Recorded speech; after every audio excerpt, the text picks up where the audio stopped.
My panel now to discuss Adam Goodman, Mark Alderman, and Brian Baker. Brian, I'll start with you because you're helping to fund part of this mad dash for Tuesday. How you feeling about the money? Well spent so far? I think so, absolutely. I mean, listen, for Trump to win the presidency, he has to hold every state that Mitt Romney won in 2012, and I think he'll do that. And then all he has to do is win Florida, Pennsylvania, and Ohio. Polls show him leading in Ohio, so your two correspondents really kind of hit the nail on the head. He's got to win Florida and the I-4 corridor near Tampa, that's key. And then he's got to pick up Pennsylvania. And just to play off the young Hillary Clinton fan, if Mr. Trump is seen as meanish, I think independent voters really see Hillary Clinton as guilty-ish. So that, for those reasons, we really think Trump can pull this out. Mark, let me ask you, from a strategic point of view, Donald Trump crisscrossing the country, but we know it comes down now to perhaps just 3 states. Brian just singled out, Ohio, Pennsylvania, Florida, and I would think you would throw North Carolina in there. How is the strategy going into the last 3 days in your mind? Well, I want to first begin by saying that I agree with the 9-year-old in Philadelphia. Okay, we got that. I want to be on record with that. And, Charles, here's Donald Trump's problem. Donald Trump is not ahead anywhere he needs to win. He is either tied or behind in the states that he needs to win, and there's not a lot of time left. But by the same token, Mark, now that you've said that, though, Hillary Clinton has hit a plus 45, 47 brick wall for a long period of time, and you've got to be nervous about the momentum that Donald Trump has coming into the tape. Ground game goes to Clinton. It's worth a point. If it's tied, she wins. And she, Charles, only has to win one of those states that were mentioned. He has to run the table, and it's too little too late. Adam, let me ask you about the hidden voter. We heard Adam Shapiro talk about Dixiecrats. Some Democrats are saying that most of those Dixiecrats have now re-registered as Republicans. But we also heard Ed Rendell admit in the state of Pennsylvania there is a secret Donald Trump army. They don't know how big it is, but perhaps that's why that's going to be the last place of Clinton's campaign. Well, you know, Charles, 4 months ago I wrote that there is a hidden vote and that if we went into the final weekend with Donald Trump within the margin of error of Hillary Clinton, that he would be the next president of the United States. And I based that article on a personal experience I had in Philadelphia, in Ed Rendell's home state, with the mayor of Philadelphia at that point, Frank Rizzo, who always underpolled and always outperformed polls on Election Day because it was never popular in certain places within the city to admit you were a Frank Rizzo supporter. I think the same things are in play here.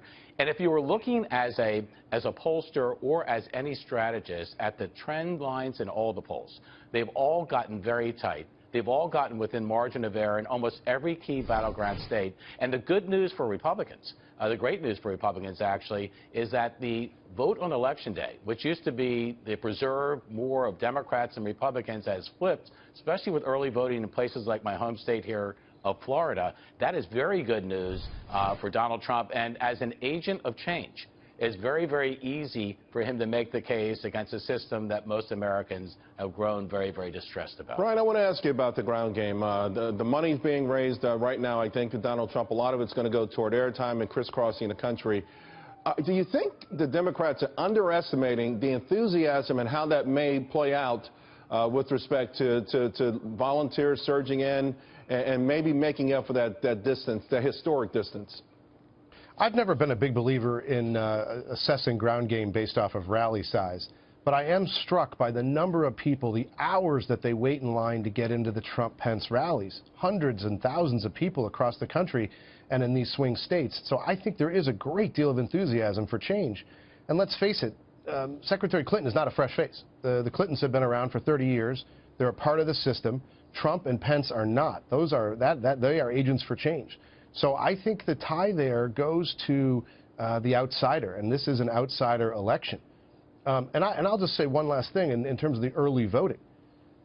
Every single state where we have early voting, the Republicans are exceeding by large numbers the numbers that Mitt Romney won in 2012 in the early vote. So I feel good about that. Are you concerned about Nevada, though, with the early voting there? Because there are some expert pollsters who are saying with almost 70% of the vote in, it's going to be just the longest of long shots right now.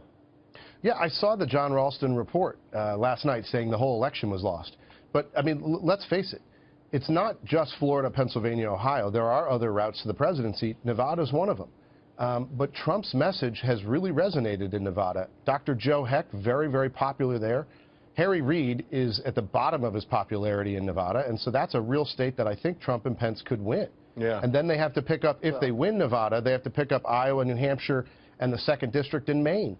Yeah. And there was a poll came out over the weekend. Iowa, he's leading. A poll came out over the weekend that has New Hampshire tied again. Yeah, New Hampshire's certainly a jump ball.